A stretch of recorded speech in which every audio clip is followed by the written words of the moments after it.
네, 시청자 여러분 영상 잘 보셨는지요? 네, 지금 제 옆에는 신상진 의원님 그리고 박대출 의원님이 나오셨습니다. 먼저 시청자 여러분께 인사하도록 하겠습니다. 시청자 여러분께 인사 부탁드리겠습니다. 네, 안녕하세요. 네, 네, 안녕하십니까. 네, 두 분이 나오셨는데요.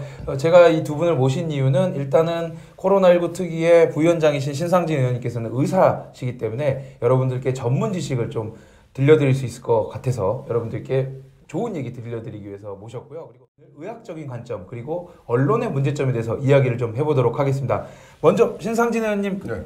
오른소리 시청자 여러분들께 인사 말씀 부탁드리겠습니다. 네, 오른소리 우리 시청자 여러분 반갑습니다. 지금 얼마나 코로나 때문에 또 대한민국이 무너져가는 이 현실에 답답하고 힘드십니까? 예, 우리가 이 난국을 우리 오른소리 시청자 여러분들과 함께 우리 미래통합당 우리 모두 함께 힘을 내서 극복하도록 합시다. 감사합니다. 첫 번째 질문으로 이제 시작을 해야 될 것 같은데요. 우한 폐렴에 대한 이제 시청자들의 이해를 돕기 위해서 신상진 의원님께서 이 어떤 바이러스인지 어떠한 증상이 있는지 좀 설명을 좀 부탁드리겠습니다. 예, 우한 코로나 바이러스는 이제 사스라든가 네. 메르스 이런 코로나 바이러스 종류인데 네. 그런 것들과 달리 네. 우한 코로나 바이러스는 이 좀 바이러스 무게가 좀 무겁습니다. 아. 예, 그래서 그 스파이크가 이제 점액에 네. 피부 점막에 접촉을 해서 네. 이게 퍼뜨려지는 이제 하기도 감염이 되는 건데 네. 이 우리가 코보다는 네. 우리가 입으로 들어가서 네. 인후두 감염, 인후두의 이 점막에 접촉하는 그 가능성이 큽니다. 네. 에어로졸, 그러니까 가벼우면 네. 공기로 떠다니면서 이제 비강, 코로 네. 들어가서 감염이 되는데 그래서 이것은 뭐 한간에 이제 콧물이 별로 없이 목부터 아프다 네. 이런 얘기들도 그러한 하나의 또 근거로 말씀드릴 수가 있고요. 그래서 네. 콧물이 뭐 전혀 없는 건 아니고 네. 하여튼 이 바이러스가 또한 특이한 거는 우리 이 증상을 다른 바이러스, 메르스 같은 것은 증상이 발현이 되면서 네. 전파력을 갖게 됩니다. 네. 그러니까 우리가 주의할 수가 있죠. 네. 본인 스스로도. 근데 이것은 증상 발현 전에 무증상기에도 전파력을 갖는 네. 그런 특성이 있습니다. 그래서 이 바이러스는 이렇게 이제 세계적인 대유행까지도 우리가 걱정하고 예상하는 것은 이런 바이러스의 특성, 네. 예, 그런 것이 크고요. 또 중요한 거는 이것이 이제 우한에서 순환시장이라고 하는 네. 거기서 발생을 했느냐, 네. 거기에 박쥐나 뭐 이런 거부터 아니면 실험실에서 이런 얘기가 있지 않습니까? 근데 네. 박쥐는 포유류인데 네. 우리 인간하고 좀 비슷한 그렇기 때문에 종간의 이 벽이 높지가 않기 때문에 네. 이 사람에게 전파가 쉽게 됩니다. 네네. 근데 중간 숙주가 있어야 되는데 그게 이제 사스는 뭐 사양 고양이, 네. 또 메르스는 낙타 네. 이런 식인데 이거는 아마 우한의 그 실험실에서 박쥐 가지고 실험하다가 박쥐에 내재돼 있던 균이 사람은 뭐 또 옮아가지고 확산된 거 아니냐 이렇게도 생각을 하고 있습니다. 그런 뭐 여러 가지 이제 추측들이 나오고 있고 지금 정확하게 이 우한 폐렴 바이러스에 대해서 뭐 어떻게 사람으로 옮겨왔는지는 지금 확인이 안 되고 있는 거 중간 아닙니까? 숙주가 네. 그거 확인이 안 됐고 네. 뭐 뱀이라는 얘기도 있고 그런데 네. 포유류가 아니기 때문에 뱀은 그런 것도 가능성이 낮고 네. 그래서 우선 정확한 건 아마 좀 시간이 지나야 밝혀질 텐데 네. 중요한 건 이것이 확산 속도가 굉장히 빠르고 무증상기에 확산된다는 거. 이것이 이 병이 굉장히 초기에 잘 네. 대응했어야 되는데 네. 초기에 정부의 이 방역의 어떤 실패 때문에 이 네. 사태가 커졌다고 생각합니다. 네, 그러면 이제 방역 얘기를 하셨는데요. 박능호 보건복지부 장관은 이제 국내에 엄청나게 많은 확산의 이유로 중국에서 입국한 한국인과 그리고 특정 종교를 거론했는데요. 이에 대한 의견은 또 어떠신지요? 박능호 보건복지부 주무부처 장관이 네. 그따위로 얘기를 하니까 네. 사태가 이렇게 커진 겁니다, 사실은. 그 주무부처 장관이 그런 인식을 가지고 이 국가 감염병을 대처를 했다. 네. 당연한 이 사태에 엄청난 사태에 책임 있는 장관이라고 생각합니다. 네. 그래서 그 사람은 책임을 져야 되고요. 네. 근데 이 중국에서 처음에도 우리나라가 1월 20날 네. 첫 환자가 확진이 됐어요. 네. 그게 바로 중국 36세 중국인 여성이에요. 우한에서 들어온. 네.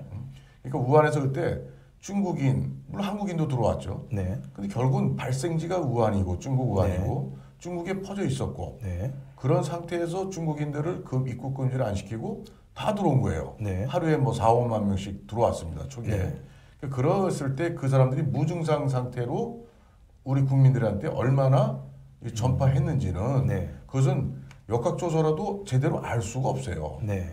그래서 신천지의 31번 거 슈퍼전파라고 하는 그 사람도 결국 어디서 옮았을 거 아닙니까? 그러니까요. 예, 그게 옮은 게 신천지에서 또 뭐 대남병원의 청도, 네. 뭐 자원봉사도 가고 그랬다고 그러는데 그냥 어디 그 사람 31호 환자의 감염 경로는 아직도 밝혀지질 않고 있습니다. 네. 정부가 그걸 밝혀야 돼요. 그러니까 이것을 중국에 왜 이렇게 그 책임을 네. 또는 중국에 대해서 우리 방역 주권국가라서의 그런 방역의 어떤 그런 특별한 우리 국가의 책임을 네. 그걸 아주 회피하는 책임이 회피하는 아주 비겁하고 아주 국가의 책임 있는 자리에 있을 수 없는 사람들이 네네. 지금 이 국가를 운영하고 있기 때문에 이런 사태가 커지는데 그 사람들은 다 책임을 져야 될 그런 사람으로 대표적으로 박무부 장관, 또 크게 보면 문재인 대통령 네네. 이 책임 있는 아주 책임자들입니다.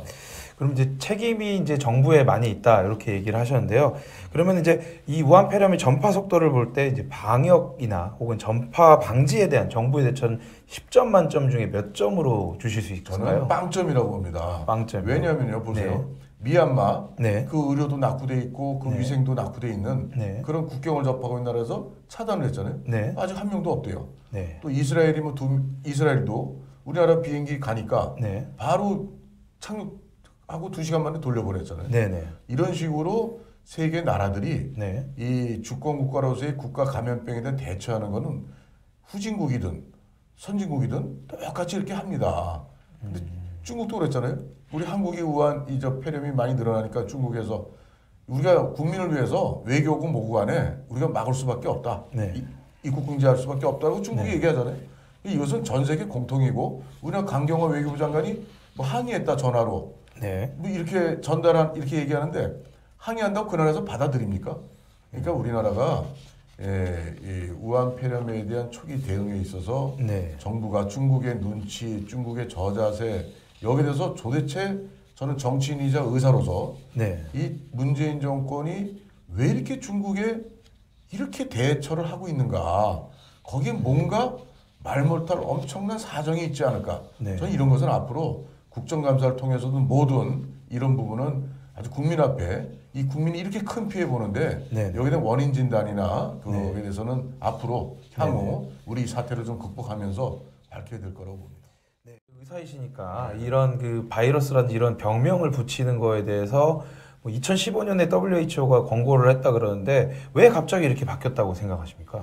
근데 WHO가 이제 권고한 건 사실인데요. 네. 근데 이게 그 역사적으로 보면은 스페인 독감암은 1917년이고 네. 그때 이제 유행했던 세계적인 또 감염병이고 네. 또 뭐 에볼라 바이러스 네. 그것도 에볼라 아프리카 에볼라 강 이름이에요. 에볼라도 네네. 그리고 뭐 일본 내염하면 일본이고 네. 또 뭐 중동 호흡기 증후군 네. 중동이고 그러니까 이렇게 그 지역명을 붙여서 홍콩 독감 네. 등등 이렇게 쭉 해왔는데 그 WHO가 2015년도에 사실은 그 WHO가 그 사무총장이 현재 사무총장 그 전에가 중국인이었어요. 네. 예, 그리고 현재 WHO 사무총장 이 세계적인 선거를 하거든요. 네. 한 나라에 한 표로. 네. 근데 중국이 굉장히 많은 이제 지지를 해줬어요. 현재 네. 사무총장. 그 돈도 또 많이 지원을 하고. 네. 근데 지금 WHO가 이 중국 영향력을 벗어나지 못하고 중국 안에 있어요. 그래서 그럼 중국이 많은 그런 질병들이 또 생길 수 있는 그런 또 어떤 인구도 많다 보니까 네. 그리고 또 여러 가지 문제로 해서 이게 생길 수가 있는 그런 건데 뭐 그런 어느 나라의 특정하게 그 어떤 뭐 혐오를 혹시 불러일으킬까 해서 WHO가 네. 생각한 건 뭐 그럴 수도 있다고 생각하는데 네. 그런데 우한 폐렴 같은 경우는 사실은 우한 폐렴이라고 여러 세계적인 언론들에서 썼어요 다. 그러니까요. 네, 그리고 그 특정 지역을 해야 사실 그 역사성이 있고 거기 더 사람들이 국민들 또 전 세계인들이 이 인식하기가 사실 쉬워요. 네. 근데 우리가 지금 코비드, 네. 또 코로나19 코비드 그럼 사실 코비드19 이거 학자들은 쓰면 뭐 이해하기 쉬운데 네. 나중에 몇 년 지나서 뭐 10년, 20년, 30년 지나서 역사적으로 볼 때 코비드19 이게 뭐지? 19년도에 생긴 건 알겠는데 이게 뭐가 근원지가 어디고 뭐지? 네. 이런 지금 그 병명 바이러스 내지는 질병 감염병 하나를 확실히 이렇게 해줄 수 있는 네. 우한 또 이것이 폐렴이 특징이거든요, 사실. 네. 폐렴이 아니고 그냥 뭐 가벼운 호흡기 증상으로 끝날 수도 있지만 그걸 우리가 문제 삼는 게 아니잖아요, 사실. 네.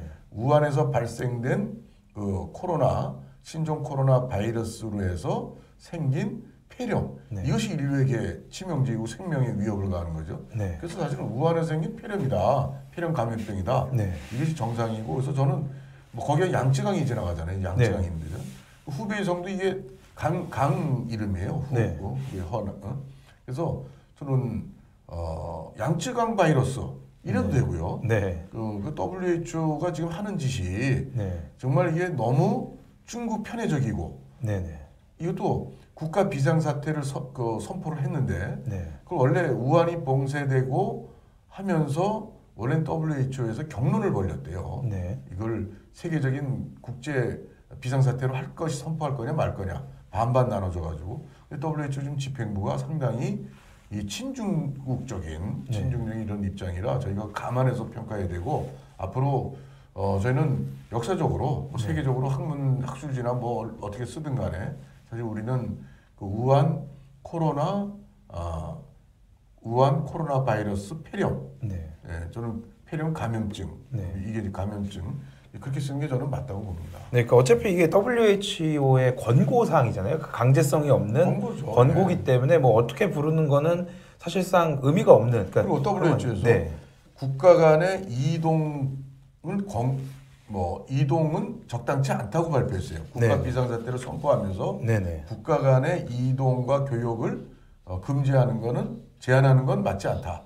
근데 사실은 지금 실제 각 나라가 네. 이동 제한 뭐 이걸 다 하고 있지 않습니까? 그러니까요. WHO가 헛소리 하고 있는 거예요. 네네. 아주 친중적인 아주 헛소리. 네. 예, 정말 세계적으로 WHO가 정말 많이 변질됐고 정말 이번 사태로 해서 WHO의 그런 걸 우리가 다시 보는 시각을 네. 좀 더 그런 걸 감안해서 봐야 될 것 같습니다.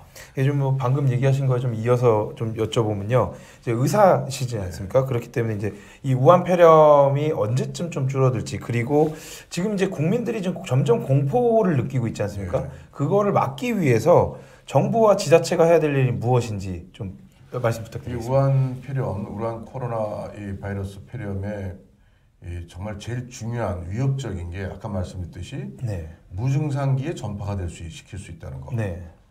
그래서 이제는 역학조사를 해서 이것을 밝혀내고 접촉자를 차단하고 하는 그런 확산 예방 조치 같은 것들을 이제는 하긴 해야 되겠지만 네. 할 수 없는 단계입니다 지금.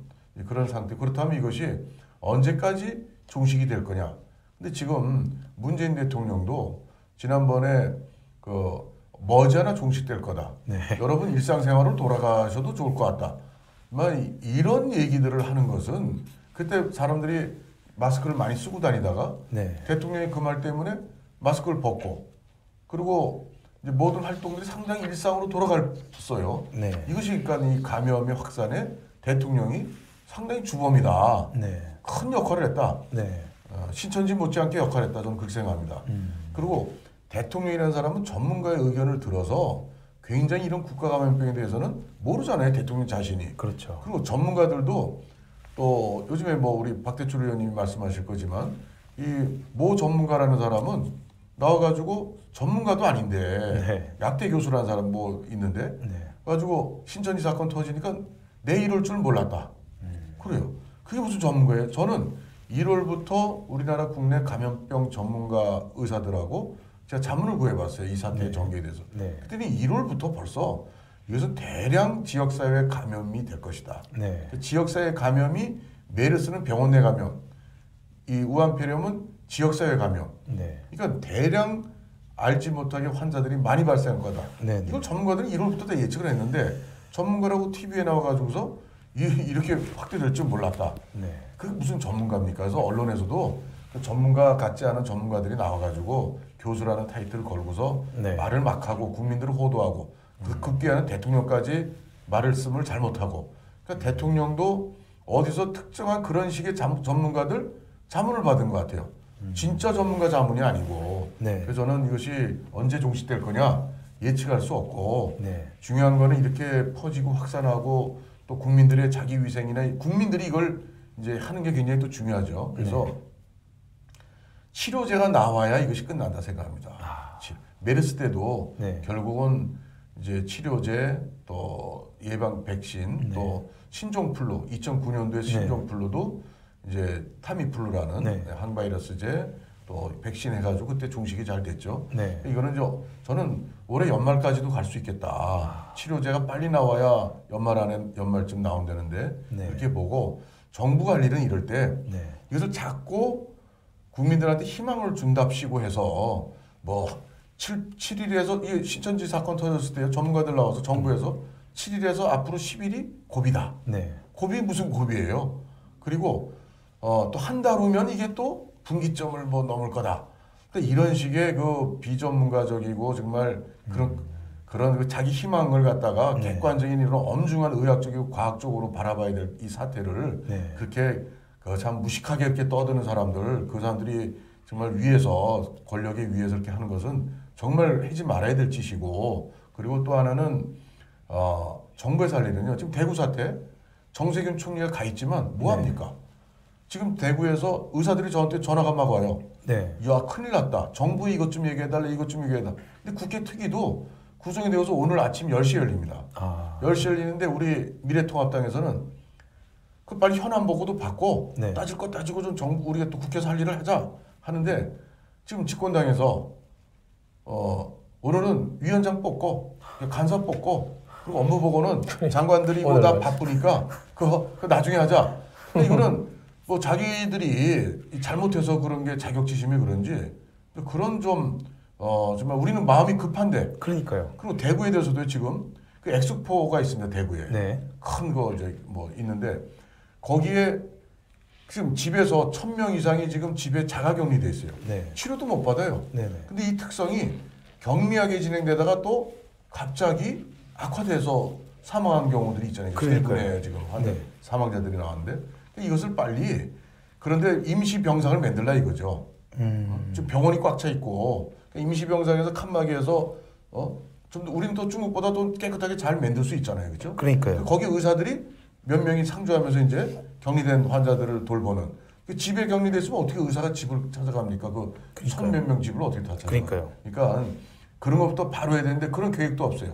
중앙교육연수원 무슨 140명 환자는 격리자가 1,000명이 넘는데 160명 연수원을 갖다가 격리시설로 할까 말까 지금 이러고 있어요. 그러니까요. 이런 한심한 정부가 이걸 빨리 임시병상 만들고 그리고 또 국민들한테 마스크 제대로 보고받고 대구에서 지금 보니까 각 세대 아파트별로 마스크 2장씩 줬대요. 네.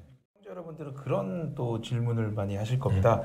박능호 보건복지부 장관이 사실은 이 보건과 관련해 의료 보건과 관련해서는 전혀 지식이 없는 분 아니겠습니까? 평생 복지 쪽에 일만 하셨던 분인데 혹시 이제 미래통합당 차원에서 빨리 박능호 장관을 경질을 하고 뭐 새로운 그 의사 출신 감염 관련된 전문의를 단기간이라도 혹시 뭐 임명하라 이런 구체적인 요구는 뭐 언제쯤 하실 건지 좀 알고 싶습니다. 네, 제가 한 가지 고전해요. 네, 네, 아까 말씀하신 정부의 역할. 네, 하여튼 그 대구의 그 방호복 마스크 절대 부족하고요. 네, 그런 물품을 전면적으로 국가 자원을 총동원해서 해줘야 되고 네, 또 의사들이 지금 또 간호사, 네. 의료진들이 지금 아주 업무 과량으로 아주 힘들어하고 있습니다. 네, 네. 이것도 이게 뭐 일주일에 끝난다면 모르는데 그게 장기화될 걸로 예상되기 때문에 네. 거기에 대한 의료 자원, 의료 붕괴가 안 되도록 전 국가적인 의료 자원을 동원해서 그것을 이제 대처해 가야 되겠고요. 네. 그리고 지금 병실의 문제가 심각한데 그 대구의 엑스포 같은데 좀 만들든가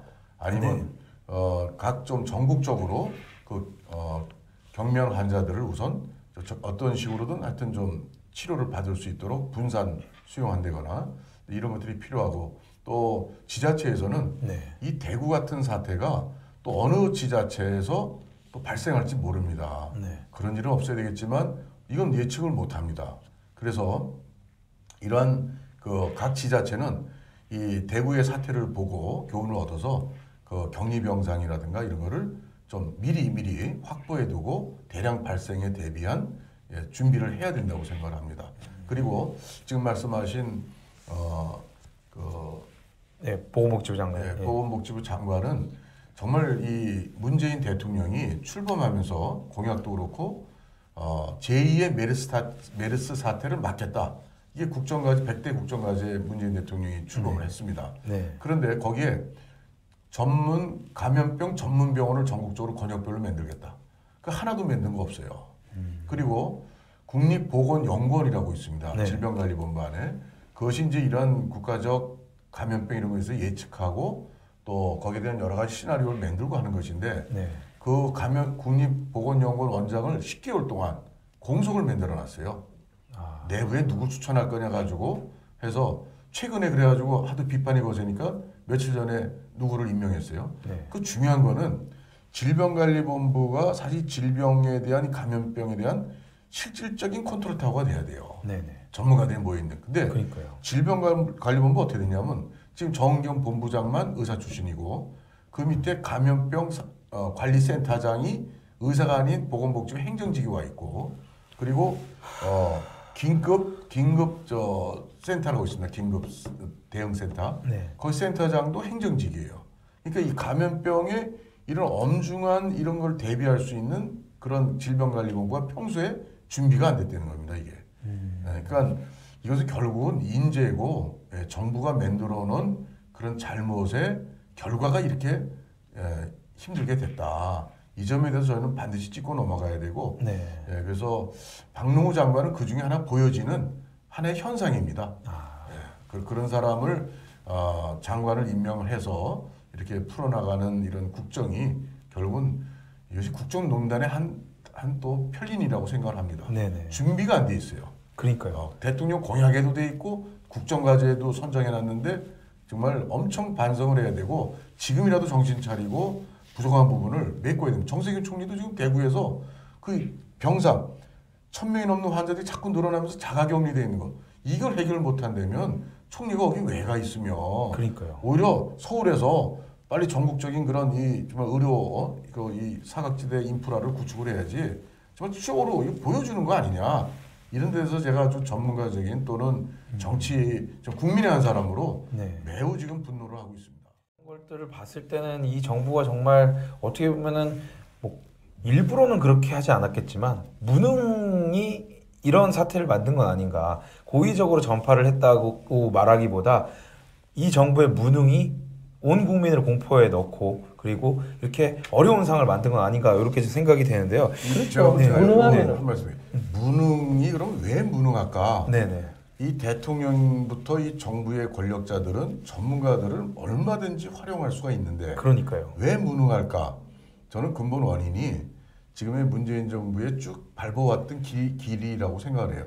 네. 우리가 이제 조국 사태 보듯이 또 정말 검찰 개혁이라는 미명하에 정말 공수처법을 만들고 이렇게 해오는 이런 일련의 모든 연동형 비례에 또 공수처법을 통과시키기 위해서 또 야당들 군소 야당들도 끌어들여가지고 손잡고서 공수처법을 해주고 공수처법을 받아내려고 대신 그들이 원하는 연동형 비례를 해주고 이런 어떻게 보면 이 정치꾼들의 이 정치적인 야합과 정치적인 그 자기들을 지키기 위한 몸부림 그런 걸로 이제 이 집권 3년을 이렇게 지내오니까 결국은 그런 어떤 습성들 그런 권력 운영 국정 운영의 그런 몸에 밴 그런 참 한심한 그 모습들이 결국 이러한 정말 과학과 의학이 요구되고 전문가의 이것이 요구되고 겸손하게 정말 국민의 입장에서 겸허하게 이런 사태를 진정으로 이걸 해결시키기 위해 풀어가려고 하는 그런 마음 자세들이 그런 철학과 자세가 근본적으로 대단히 부족한 집권 세력이다 이렇게 생각이 들어서 저는 참 국민 우리 여러분들께서 정말 앞으로 이 사태를 이 정부를 믿고 어떻게 이걸 우리가 이 고통을 이겨나갈까에 대해서 사실은 솔직히 대단히 그 어두운 면이 있습니다. 그러면은 일단은 이 사태를 좀 진정을 시키는 데는 제가 생각할 때는 뭐 정부의 노력도 노력이지만 언론이 정확한 정보를 전달을 해야 된다고 저는 좀 생각을 하거든요. 언론이 혼란을 부추기고 언론이 혼란을 조장하는 경우에는 그렇습니다. 오히려 더 큰 그런 문제가 발생되지 않겠습니까? 이 그거에 대해서 이제 지금까지 보도의 문제점이라든지 아니면 이제 앞으로 어떻게 좀 보도를 해야 되는지 이거에 대해서 이제 여기 이제 기자들도 분명히 방송을 볼 텐데 기자들에게 이렇게 해줬으면 좋겠다 이런 바람들을 좀 한 말씀 네. 부탁드립니다. 역할을 31번 그 신천지 환자 네. 그 사람이 31번 환자가 어떻게 감염이 됐는지 네. 그것을 언론에서 정부에서는 아마 그걸 숨기고 있지 않을까 싶어요. 네. 그걸 언론에서 그런 것들을 추적하고 네. 제가 보기에는 그 대남병원에 중국인 춘절 갔다 와가지고 네. 일했던 그 사람이 결국은 또 중요한 전파자가 됐을 거라고 봅니다. 네. 지금 요양병원이나 이런데 네. 중국인 간병인들이 97%가 요양병원의 중국인들이에요. 네. 네. 그리고 그게 그리고 2월 17일 날 정부에서 복지부에서 네. 중국 간병인들 전수조사를 요양병원 전수조사를 하라고 지시를 했어요. 네. 그렇게 다 그런 것들에 대한 사전에 네. 그런 이제 자기들이 뭔가 찜찜하니까 했을 텐데 네. 그러니까 언론은 하여튼 한마디로 말씀드리면 그러한 이 벌어지는 사태의 이면 그리고 거기에 그 발생 원인 추적 네. 정부가 발표 안 하고 숨기고자 하는 것들을 밝혀내는 그런 언론의 본연의 기능에 충실하지 않는 한 이 네. 사태는 더 장기화되고 또 정권은 자기 정권을 지키기 위한 걸로 이 언론을 이용해서 이 감염병의 위기나 이 심각성을 오히려 축소 왜곡할 수도 있겠다 앞으로. 네네. 이런 부분에 대해서는 언론이 좀 경각심을 가지고 잘 보도를 해줘야 된다고 생각합니다. 네, 좀 여러 문제가 있는 것 같아서 좀 마음이 무겁습니다. 이 방송을 보시는 시청자 여러분들도 사실 이러한 문제점들을 보시면서 좀 답답하시고 이럴 텐데요.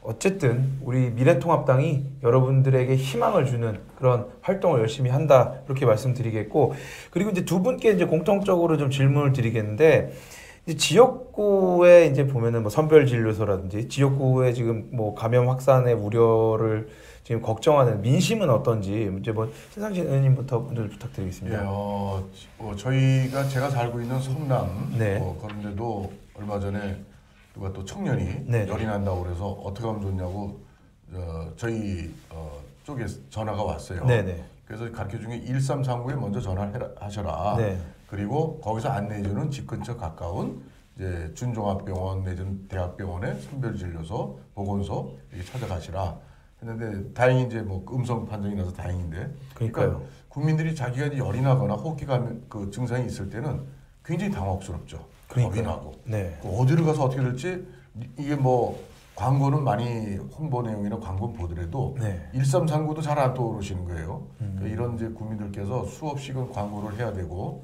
또 저희 지역은 이제 그 시립병원이 최근에 이제 생겨서 오픈을 아직 안 했는데 네. 그리고 보건소가 3개가 있고 성남 같은 데 네. 이래서 지역구에 다니다 보면 요새 잘 다니지도 못해요. 근데 이제 보면은 환자들이 제가 한 번은 시립병원 그 선별진료소 가봤더니 낮 시간에 한 10명 정도가 이 플라스틱 의자에 앉아서 이렇게 대기를 하고 있습니다. 그래서 앞으로 이런 이제 의심 또 검사받고자 하는 국민들이 굉장히 많이 늘어나실 거예요. 네네. 거기에 현재로서는 앞으로도 이것도 결국은 인력 또 전문 인력의 문제가 생기겠다 싶어서 네네. 지자체들은 그런 안이하게 생각하지 말고 정말 크게 확산될 것에 대비한 만반의 준비를 갖춰야 된다. 네. 경로당 또 보건센터 복지관들을 요새 다 문 닫지 않았습니까? 네. 그러니까 또 이 경로당 어르신들, 네. 또 복전에 나오시는 어르신들 또 기초수급자 이런 어려운 분들이 정말 생활하기가 이제 어려워진 거예요. 이런 거에 대해서 지자체나 정부는 이런 감염병 확산 차단하기 위한 노력뿐 아니라 현재 고통당하고 있는 이런 부분들에 대한 어떤 정말 이 섬세한 그런 지원책이나 또 도움을 우리 계획을 하고 준비해야 될 걸로 보입니다. 참 마음이 되게 계속 얘기를 할 때마다 마음이 무거운 뭐 그런 상황이라는 좀 여러분들도 이해를 하실 것 같은데요. 일단 이제 뭐 오늘 준비한 거는 이제 다 끝났고 의원님들 이제 마지막으로 시청자 여러분들께 한 말씀씩 좀 부탁드리겠습니다. 신상진 의원님. 예, 우리 옳은 소리를 사랑하시는 우리 시청자 여러분, 지금 문재인 정부의 이런 감염병 초기 대응의 실패, 또 계속된 그 안이한 이런 대처로 인해서 우리 감염병으로 인한 우리 국가의 경제와 또 교육, 또 우리 인간 삶의 기초적인 그런 만남과 이런 것들이 또 소상공인의 그런 어려움, 모든 것이 가중되고 있고, 또 앞으로 또 미국이나 이런 중요한 어떤 우리나라의 관계에 있어서 국가들이 혹시라도 입국 금지 같은 걸 하지 않을까, 이런 예상되는 참 이런 큰 우려 속에 우리 대한민국이 좀 너무 방황하고 힘든 상황입니다. 하여튼 우리 정부를 정말 믿고 우리들이 이것을 극복해야 되지만, 이 정부의 이런 정말 대처 어떤 자세나 능력에 대해서 참으로 국민의 삶으로 걱정스럽지 않을 수가 없습니다. 앞으로 우리 국민 여러분께서 또 우리 시청자 여러분께서 개인 위생과 또 여러 가지 우리 코로나를 극복하기 위한 여러 가지 노력들이 우리가 힘을 합쳐서 또 정말 우리가 대한민국 국민의 그런 저력을 발휘해서 이걸 반드시 극복하는 날이 오리라고 봅니다. 우리 옳은소리 시청자 여러분, 우리가 정말 문재인 정부를 견제하고 비판하고 그것을 극복해서 새로운 대한민국에 우리가 힘을 만들어 나가는 그런 길에 함께 동참해서 이런 것들을 우리가 이룩하는 길은 우리 4.15 총선에서 문재인 정부를 심판하고 우리가 바른 나라를 세우는데 그 길에 함께 해주시기를 간곡히 올리겠습니다. 감사합니다. 네, 시청자 여러분 어떠셨는지요? 오늘 두 분을 모시고 이야기를 좀 나눠봤습니다. 물론 희망이 없는 것은 아닙니다. 지금 신상진 의원님 그리고 박대출 의원님께서 이야기하신 대로 우리가 힘을 모아서 함께 헤쳐나갈 수 있는 그런 상황이라고 저는 생각을 하고요. 여러분들도 너무 겁먹지 마시고 힘내시기 바랍니다. 이 두 분은 이제 끝났고요. 그리고 이제 승리의 길, 미래통합당에서 이번에 만든 새로운 로고송 승리의 길을 듣고 다음 게스트분 모시도록 하겠습니다. 두 분 인사하시죠. 예, 감사합니다. 감사합니다. 네, 감사합니다. 예, 감사합니다. 네.